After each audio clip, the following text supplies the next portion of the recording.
राष्ट्रीय स्वयंसेवक संघ यानी कि आरएसएस के प्रमुख मोहन भागवत ने पॉपुलेशन बढ़ने की दर में होने वाली गिरावट पर चिंता जताई है। उनका कहना यह है कि जब किसी समाज में पॉपुलेशन के बढ़ने का दर 2.1 से नीचे गिर जाता है तो वो समाज ही नष्ट हो जाता है। उन्होंने कहा कि पॉपुलेशन बढ़ने के दर को 2.1 पर बनाए रखने के लिए समाज को 2 से ज्यादा बच्चे पैदा करने की जरूरत है, यानी 3 बच्चों की जरूरत पर उन्होंने जोर दिया है। भारत में पिछले कई सालों से हम दो हमारे दो का नारा चल रहा है।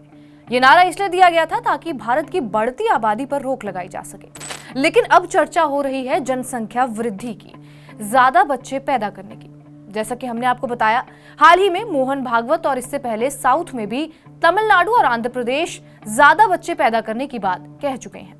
इसी साल बात की जाए तो आंध्र प्रदेश के मुख्यमंत्री चंद्रबाबू नायडू ने यह कहा था कि साउथ के लोगों को कम से कम 2 या उससे ज्यादा बच्चे पैदा करने की जरूरत है। दरअसल साउथ में पॉपुलेशन के बढ़ने का दर गिर रहा है। इसके अलावा हाल ही में एक एजिंग रिपोर्ट भी सामने आई थी जिसमें यह कहा गया था कि बुजुर्गों की आबादी बहुत ज्यादा बढ़ गई है। इसमें ऐसा अनुमान भी लगाया गया है कि साल 2050 तक हर 5 में से 1 शख्स 60 साल से ज्यादा की उम्र का होगा और यही कारण है कि इसका प्रभाव साउथ में ज्यादा देखने को मिल रहा है और इसको लेकर चिंता भी बढ़ती ही जा रही है। कुछ दिनों पहले की बात की जाए, आंध्र प्रदेश की सरकार ने 2 चाइल्ड पॉलिसी को खत्म कर दिया था। इस पॉलिसी के तहत क्या था कि 2 या उससे ज्यादा बच्चे वालों को स्थानीय निकाय चुनाव लड़ने पर रोक लगी हुई थी और अब ऐसा कहा जा रहा है कि तेलंगाना भी ऐसा कर सकता है। इंडियन एक्सप्रेस की एक रिपोर्ट के मुताबिक तेलंगाना सरकार इस संबंध में जल्द ही कैबिनेट में होने वाली बैठक में प्रस्ताव ला सकती है।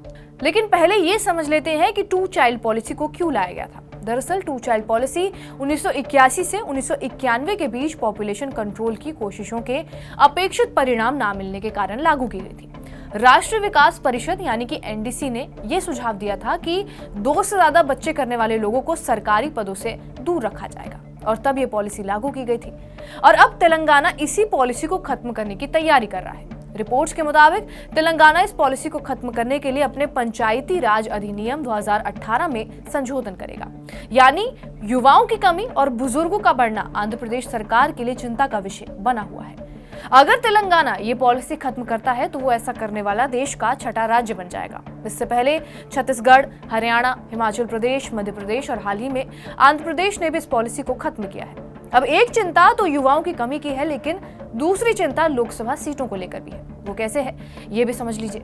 दरअसल जब लोकसभा सीटों का परिसीमन होता है तो आबादी के हिसाब से देखा जाए तो उत्तर भारत की सीटें ज्यादा होंगी और साउथ की सीटें कम हो जाएंगी और ऐसे में संसद में किसकी आवाज ज्यादा मजबूत होगी ये तो आप समझ ही गए होंगे। बहरहाल आपका इस वीडियो पर क्या कुछ कहना है हमें कमेंट बॉक्स में जरूर बताएं। बाकी देश और दुनिया की तमाम बड़ी खबरों से अपडेटेड रहने के लिए सब्सक्राइब करिए TV9 डिजिटल।